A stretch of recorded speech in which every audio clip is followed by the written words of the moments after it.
Hello my dear students, my name is Saif Asba. Welcome to my अर्थिसरी channel. Students, आज हम पढ़ने वाले हैं आपका चैप्टर नंबर 2 का वन शॉट रिवीजन।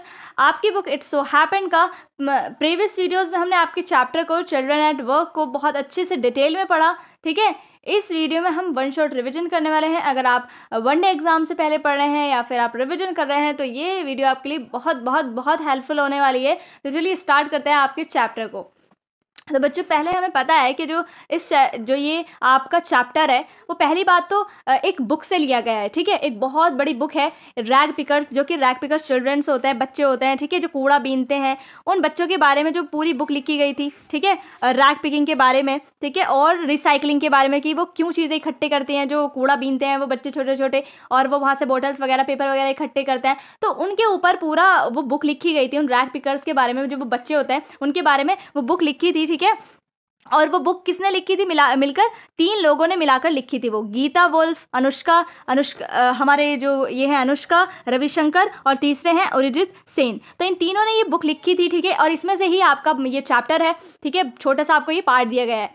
तो और ये नाम है आपका चिल्ड्रन एट वर्क। और हम इस वीडियो में हम पढ़ने वाले हैं 2 बच्चों के बारे में। पहला जो है वो एक बॉय है जिसका नेम है वेलू, और दूसरी है जया। ठीक है, इन दोनों के बारे में हम पढ़ने वाले हैं इस चैप्टर में। और ये दोनों ही क्या है, जो वेलू है बच्चों वो अपने घर से भाग के आया है। ठीक है, और जो ये जया है वो एक रैग पिकर है। ठीक है, यानी कूड़ा बीनने का काम करती है। ओके, तो क्या होता है इस पूरी स्टोरी में बच्चों, चलिए पढ़ते हैं। Introduction. Velu was an 11-year-old boy. He had run away from home. He got into a railway train without a ticket. He had to do so because he had no money. He escaped the ticket collector's notice because he did not come to that unreserved compartment.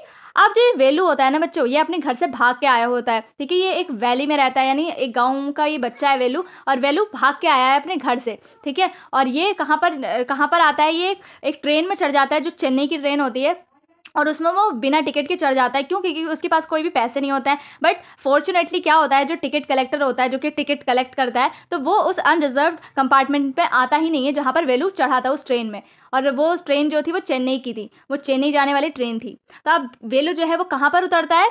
Chennai. Okay, यानी चेन्नई क्या है, एक city है बहुत बड़ी। वेलू on the platform. अब जब वेलू platform पे उतरता है तो क्या होता है, he got off the train at Chennai Central. अब वो जो ट्रेन है वो कहाँ पर उतरती है? चेन्नई सेंट्रल स्टेशन पर उतरती है। His legs were unsteady as if he was still standing in a moving train. Unsteady यानी wobbly, यानी उसकी जो लेग्स थी वो अभी भी हिल रही थी। क्यों? क्योंकि उसको अभी भी ऐसा लग रहा था जैसे वो अभी भी ट्रेन में मूव कर रहा हो, क्योंकि बहुत लंबा वो सफ़र करके आया था ट्रेन में। और इसकी वजह से वो सो भी नहीं पाया था, क्योंकि वहाँ पर ट्रेन में क्या थे, बहुत ऐसे लोग थे। एक तो उसे सीट नहीं मिली थी बैठने के लिए, ऊपर से उसको बिल्कुल ट्रेन का जो डोर था वहाँ पर वो लेटा हुआ था, बट वो सोने की कोशिश कर रहा था तो सो नहीं पा रहा था, बिकॉज वहाँ पर कुछ ऐसे लोग थे जो कि कार्ड्स वगैरह खेल रहे थे और बहुत शोर कर रहे थे, तो जिसकी वजह से वो सो भी नहीं पाया था। तो वो बहुत ज़्यादा सफ़र करके थक गया हुआ था। तो जब वो ट्रेन से उतरता है, एक तो बहुत देर लगती है उसको ट्रेन से उतरने में, जब वो ट्रेन से उतरता है तो ऐसा लगता है जैसे अभी भी वो ट्रेन में हो और उसके जो पैर है वो कांपते हैं थोड़े से। It was because of tiredness, weakness and fear. तो उसे डर भी लग रहा था, वो काफ़ी थक भी चुका था, और वो थोड़ा क्योंकि उसे भूख भी लग रही थी। The crowds and the way the people looked upon him. अब बहुत ज़्यादा भीड़ थी। ठीक है, और वो लोगों को देख रहा था। Made him miserable. और बहुत ज़्यादा भीड़ होने की वजह से उसे बहुत मिजरेबल फील हो रहा था, बहुत बुरा फील हो रहा था, बहुत अच्छा नहीं लग रहा था उसको। He sat on a bench on the platform with his small bundle beside him. अब वो एक बेंच पे, जो कि प्लेटफॉर्म पर ही एक बेंच पड़ी थी, तो वो उस पर बैठ जाता है अपने छोटे से बंडल, यानी जो वो अपने घर से सामान लाया था कुछ, उसके साथ वो बैठ जाता है साइड में। He was very hungry. अब वो बहुत ज़्यादा भूखा था। For 2 days he had eaten nothing but some peanuts and a piece of jaggery. यानी 2 दिनों से वो भाग रहा था। पहले तो वो कन्नौर गया पूरा वॉक करके अपने गांव से, और फिर वो चेन्नई की ट्रेन में बैठ गया। तो 2 दिनों से वो भाग रहा है, बट उसने कुछ भी नहीं खाया सिवाय थोड़े से पीनट्स और खाया था, और कुछ पीस ऑफ जैगरी यानी गुड़ का कुछ टुकड़े उसने खाए थे 2 दिनों में, यानी वो बहुत ज़्यादा भूखा भी था। वेलू मीट्स जया। अब वेलू किससे मिलता है? जया से, जो कि बहुत स्वीट बच्ची होती है, बहुत ही करेजियस बच्ची है ये जया। ठीक है, वेलू उससे मिलता है स्टेशन पर ही। तो suddenly he heard a rough voice calling him. अब सडनली जो वेलू है उसको एक रफ वॉइस सुनाई देता है, जैसे कोई उसे बुला रहा हो। He saw a girl around his age. अब वो पीछे मुड़ के देखता है तो वो देखता है कि उसकी ही एज की बच्ची है जो कि उसे बुला रही थी। She was wearing a very long बनियान। यानी ये जो बच्ची थी वो भी वेलू की ही एज की थी, और उसने क्या पहना हुआ था? बनियान पहना हुआ था, जो बहुत ही लॉन्ग था। वेलू स्टेयर्ड एट हर वैकेंटली। अब वेलू उसको बड़ी अजीब तरीके से देख रहा था कि पता नहीं क्यों ये मुझसे बात कर रही है। देन शी आज हिम नेम, आज हिज नेम। अब वो उसका नेम पूछती है, वो लड़की जो है वेलू का नाम पूछती है। She guessed rightly that Velu had run away from home. अब वो गेस कर लेती है कि वेलू जो है अपने घर से भाग के आया है, उसको पता चल जाता है। She told him that he won't get food sitting there. अब वो बोलती है कि यहाँ बैठे रहने से जो है तुम्हें खाना नहीं मिलेगा, क्योंकि जो वेलू था वो अपने पेट को बहुत ज़्यादा पकड़ के रखा था उसने, और वो अलग अलग एक्सप्रेशन बना रहे थे क्योंकि उसे भूख लग रही थी। तो वो लड़की समझ गई थी कि इसको भूख भी लगी है और ये घर से भाग के आया है, तो वो बोल रही थी कि तुम अगर यहाँ बैठे रहोगे तो तुम्हें खाना नहीं मिलेगा ऐसे। The girl was a rag picker. अब वो गर्ल कौन थी? एक रैग पिकर थी जो कि कूड़ा वगैरह में बॉटल्स वगैरह इकट्ठी करती है। She picked her sack and moved away. और फिर वो क्या करती है, जब वो ये बोलती है वेलू से कि अगर तुम चाहो तो मैं तुम्हारे लिए खाना भी ढूंढ सकती हूँ, तो वेलू बोलता है कि वेलू कुछ नहीं बोलता, क्योंकि वो उसे बताने नहीं चाहता था कि एक तो वो घर से क्यों भाग के आए, क्योंकि उसके जो फादर है ना वो उसको बहुत मारते थे वेलू को, और वो जो भी पैसे कमाते थे वेलू और उसकी सिस्टर्स, तो वो सारे शराब वगैरह में, जो वाइन वगैरह में उड़ा देते थे। यानी उनके जो फादर थे वो ड्रंकर्ड पर्सन थे, यानी ड्रिंक वगैरह करते थे, जिसकी वजह से वेलू घर से भाग के आया था। तो उसको बताना नहीं चाहता था इस लड़की को, जया को। तो वो बोलती है जया कि अगर तुम चाहो तो मैं तुम्हारे लिए खाना ढूंढ सकती हूँ। तो ये बोलकर वो जाने लगती है अपने सैक को, यानी अपने बोरे को उठाकर, जिस बोरे में वो बॉटल्स वगैरह इकट्ठी कर रही थी स्टेशन पर। Value thought she was his only hope, so he followed her. अब वैल्यू क्या करता है, वो उसकी आखिरी उम्मीद होती है वो लड़की, क्योंकि उसको इस सिटी के बारे में कुछ भी नहीं पता था, ठीक है। तो वो उसके पीछे जाने लगता है, वो उस लड़की के, जया के। Velu had no English. अब वैल्यू से इंग्लिश नहीं आती है, ठीक है। Velu caught up with the girl. अब वैल्यू जो है वो उसके पीछे पीछे जाने लगता है और उस लड़की के साथ चला जाता है। The two came on the road. अब दोनों ही रोड पर पहुंचते हैं। The girl help him cross the road with her. अब जो वो लड़की होती है जया, तो वो उसकी मदद करती है वेलू की रोड क्रॉस कराने में, क्योंकि उसको रोड क्रॉस करना नहीं आता वेलू को, क्योंकि कभी भी वो सिटी में नहीं आया था। They walked along the side of the road. अब वो रोड के साइड में चलते हैं दोनों ही। There were huge sign boards above them. और वहाँ पर क्या थे, उस रोड के साइड में बहुत बड़े बड़े साइन बोर्ड्स लगे थे, ऐसे रहते हैं ना, और जिसपे ऐड वगैरह चलते रहते हैं, तो वही साइन बोर्ड्स लगे हुए थे। The writing was all in English. Value understood nothing. अब उस पर जो भी एडवर्टाइजमेंट आ रहे थे तो वो सारे किस में थे, इंग्लिश में आ रहे थे, जो कि वैल्यू समझ नहीं पा रहा था कि क्या लिखा है, तो उसको क्योंकि इंग्लिश आती नहीं थी। This showed that he did not know English, यानी इससे हमें पता चलता है कि वैल्यू को इंग्लिश नहीं आती थी। Central jail. They worked for a long time, यानी उनको बहुत टाइम हो गया था चलते चलते रोड पर। The girl pointed out to the one building with the wall around it. अब एक जो वो जया है वो एक बिल्डिंग पर जो है वो उसको इशारा करते हुए, इसको पॉइंट करते हुए बोलती है, Velu read the Tamil sign on it. अब उस पर जो लिखा हुआ था वो तमिल पे लिखा हुआ था, इट वॉज सेंट्रल जेल। उस पर क्या लिखा हुआ था, उस पर लिखा था सेंट्रल जेल, उस बिल्डिंग पर। The girl लाव्ड। अब जो वो लड़की होती है वो हंसते हुए बोलती है, she told him to be careful if he wanted not be inside the jail. अब वो बोलती है लड़की उससे मजाक करती है कि तुम ज़रा केयरफुल रहना, कुछ भी ऐसी गड़बड़ नहीं करना, वरना तो क्या होगा, तुम इसकी जेल के अंदर होगे और बार्स गिन रहे होगे। तो वो मजाक में ही बोलती है। Value said that he had not done any wrong. तो वो बोलता है वैल्यू कि मैं क्यों जेल जाऊंगा, मैंने तो कुछ गलत किया ही नहीं है। तो फिर वो जो जया होती है वो बोलती है कि हाँ तुम कुछ गलत करना भी मत, बट उनके जो है वो तुम पकड़े मत जाना बस। The girl said that it didn't matter, the important thing was he shouldn't be caught, यानी तुम बस पकड़े मत जाना, इस चीज़ का ध्यान रखना। The garbage bin. After about an hours walk they stopped in front of a big building. अब उन्हें आधा घंटे हो चुका है चलते चलते, तो वो कहाँ पर जाके रुकते हैं, एक बड़ी सी बिल्डिंग के पास जाके वो रुकते हैं दोनों। The sign on the building read. अब जो वो पढ़ता है वेलू, उस पर जो लिखा हुआ था उस बिल्डिंग पर, श्री राज राजेश्वरी प्रसन्न कल्याण मंडपन। अब वो पढ़ता है वेलू, तो वो क्या होता है, एक मंडप होता है जहाँ पे लोगों की शादियाँ होती हैं। Velu read it as it was in Tamil like the sign on the central jail. अब वैल्यू पढ़ लेता है जैसे सेंट्रल जेल को उसने पढ़ लिया था, क्योंकि वो भी तमिल में लिखा था तो, और ये भी तमिल में लिखा था, तो इसको भी वो पढ़ लेता है कि ये क्या है, एक मंडप है। Value looked at the huge hall and the crowded of people inside. अब वैल्यू देखता है कि ये एक ह्यूज बहुत बड़ा सा हॉल है वहाँ पर, और बहुत लोगों की भीड़ है अंदर। He asked the girl if the Velu and the girl were going to eat there. अब वो पूछता है वैल्यू क्या हम यहाँ पर खाना खाने वाले हैं। The girl ridiculed him, then she led him to a garbage bin behind the hall. अब क्या होता है, वो लड़की बोलती है कि हाँ हाँ होप करा ऐसे ही हो, तो फिर वो उसको पकड़ के कहाँ लेके जाती है, बिल्डिंग के पीछे लेके जाती है, जहाँ पर गार्बेज बिन होता है, यानी कूड़े का डब्बा होता है, होल के बिहाइंड।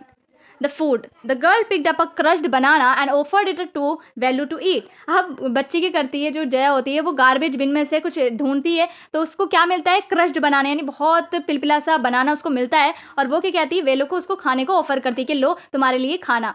वैल्यू बहुत शॉक्ड। अब वैल्यू जो है वो बहुत शॉक था। He asked if they were going to eat the leftovers. अब वो उससे पूछता है कि क्या हम ये बचा कुचा खाना खाएंगे। The girl disagreed. She said that she ate only untouched food. अब वो जो है वो बोलता है वो बोलता है मैं तो सिर्फ अनटच्ड फूड ही खाता हूँ।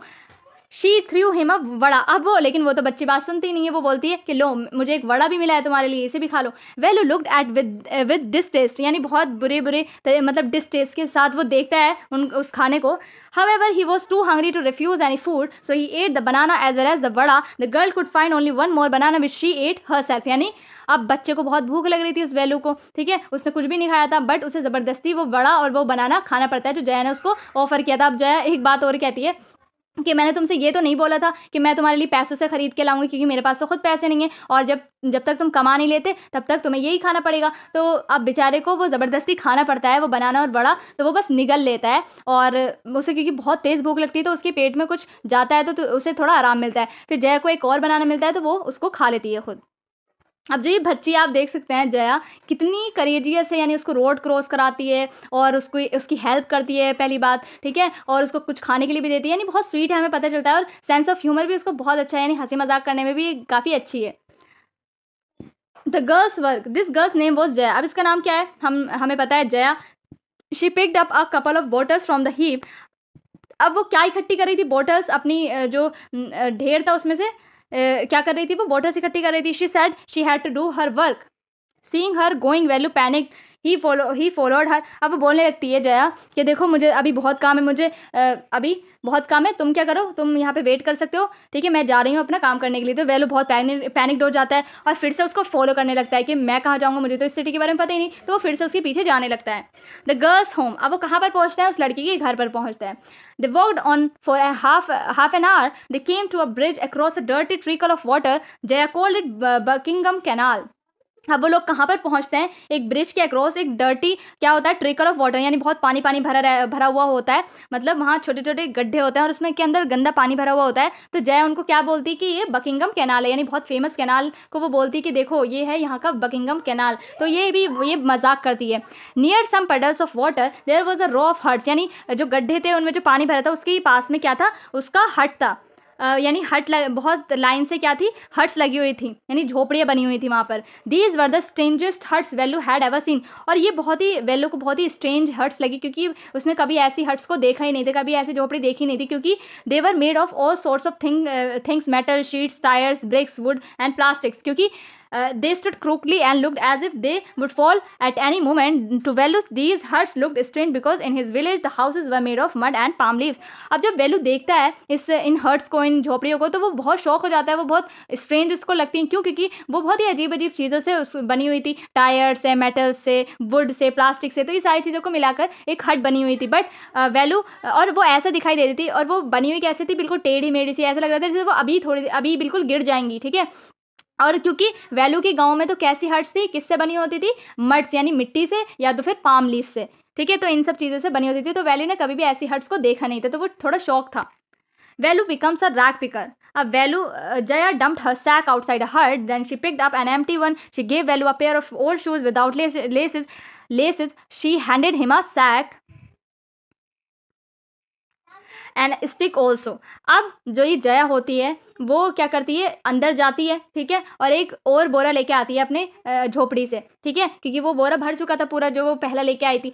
तो वो अंदर जाती है और एक बोरा और लेके आती है, और वो बिल्कुल खाली होता है, और वेलू को वो पेयर ऑफ ओल्ड शूज़ भी देती है जो कि विदाउट लेसेस होते हैं, क्योंकि वेलू के पास जूते नहीं होते हैं, और जब वो रोड पर चल रहे होते हैं तो उसके पैर भी जल रहे होते हैं, ठीक है, क्योंकि तार से बना होता है वो रोड, तो जब धूप आती है तो बहुत ज़्यादा उसके पैर जलते हैं। तो इसीलिए जो जय होती है उसको शूज़ भी देती है बिना लेसेस के। और वो उसको क्या देती है, उसको सैक यानी एक बोरा देती है और एक स्टिक देती है। वो क्यों ये सब चीज़ें उसको देती है, क्योंकि वो भी चाहती थी कि वो भी रैग पिकर का काम करे और वो भी थोड़े बहुत पैसे आए और वो खाना वगैरह खा सके। वेलू वॉज कन्फ्यूज। अब वेलू कन्फ्यूज हो गया था कि ये मुझे ये सब चीज़ें क्यों दे रही है, मैं इसका क्या करूँगा। Then Jaya explain that she was a rag picker. अब जया उसको बताती है वेलू को कि वो एक रैग पिकर है। This was the only work she could give to Velu if he wanted any.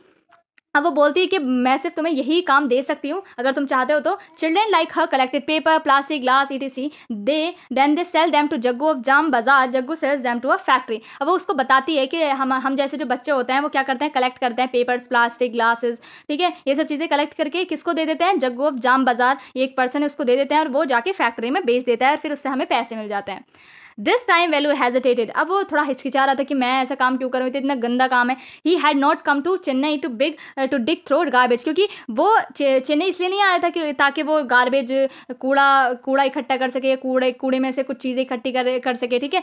However he felt he must do it until he finds a better job, so he followed her with a Sai.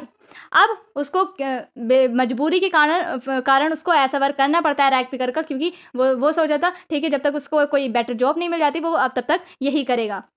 तो बच्चों ये थी आपकी overall story. इससे हमें क्या पता चलता है कि जो सिचुएशंस बच्चों पर ऐसे आ जाती हैं, कुछ बच्चे क्या होते हैं अपने घर से भाग कर आ जाते हैं किसी बुरी सिचुएशन की वजह से, दूसरे के वो अपनी फैमिली की हेल्प करते हैं जो बहुत ज़्यादा पुअर होते हैं, तो वो रैग पिकर्स का काम करते हैं अपनी मजबूरी में. कोई भी बच्चा नहीं चाहता है. और आप तो आपको कितनी सारी अपॉर्चुनिटीज़ मिली है ना. आप खुद सोचो कि हमारे पेरेंट्स हैं, हमें कितना कुछ मिलता रहता है सारा दिन, हमें कुछ ना खाना बनाना पड़ता है, कुछ भी सोचना नहीं पड़ता है, बट इन बच्चों को कितना सोचना पड़ता है अपनी लाइवलीहुड के लिए. तो हमें अपनी लाइफ के लिए पहले चीज़ तो हमें ग्रेटफुल होना चाहिए, गॉड को भी पेरेंट्स को भी हमें ग्रेटफुल रहना चाहिए कि मतलब हमारी लाइफ कितनी अच्छी है. और दूसरी चीज़ हमें क्या होना चाहिए, हमें इनकी हेल्प करनी चाहिए ज़्यादा से ज़्यादा. हमें अंदर ये होना चाहिए कि हाँ हम भी बड़े होकर कुछ करेंगे, कुछ बनेंगे, ताकि हम इन लोगों की हेल्प कर सकें. ठीक है. तो ये था बच्चों ओवरऑल आपका चैप्टर, और यही था बताने के लिए आपका चैप्टर दिया गया था ताकि आप भी इन बच्चों को फील कर सको. ठीक है. क्योंकि हम बार बार तो बाहर नहीं जाते हैं, और इसीलिए लिखा जाता है बच्चों, ऑथर्स इसीलिए लिखते हैं बुक्स वगैरह में ताकि हम इनको फील कर सकें, इनकी सिचुएशन को हम भी समझ पाएँ. तो ये था आपका चैप्टर. तो चलिए मिलता है नेक्स्ट वीडियो में, तब तक के लिए bye bye and take care.